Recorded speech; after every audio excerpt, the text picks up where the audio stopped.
Oops, Ogie Alcacid, ibinuking na naman ang nalalaman sa Kimpaw. I've seen a lot of change, been through a lot of pain. Some things are not the same as they were a year ago, but all will be okay. I move on each and every day. The past.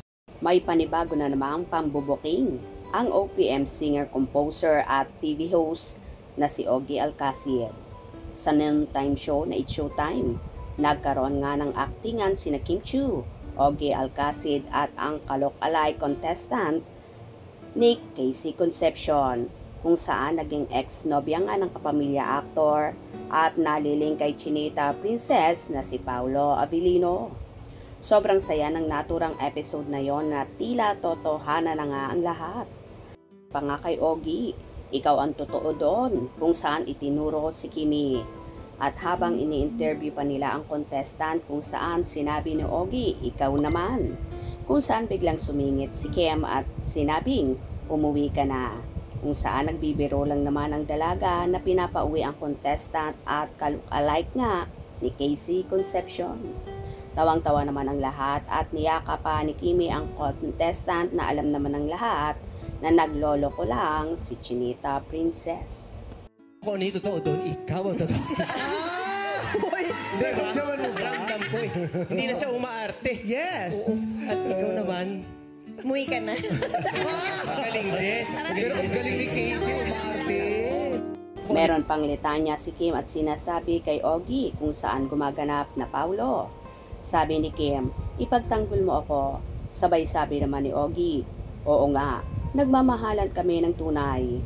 Inaaway niya ako, sabi naman ni Kim.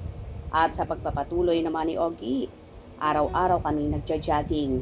Pagkatapos, umiinom kami ng kape, kung saan medyo itinulak pa ni Chinita Princess ang TV host singer.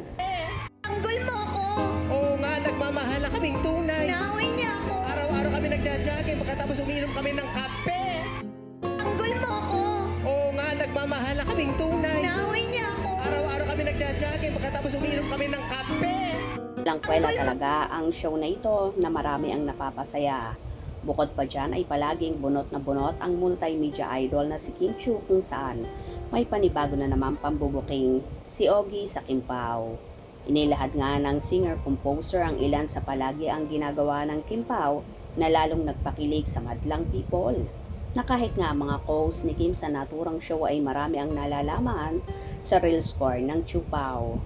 For sure, malapit na rin silang umamin sa totoong relasyon, kung saan nagkakaroon na nga sila ng pa-soft launch sa kanilang natatanging pag-iibigan. Hope you enjoyed. Please subscribe for more info.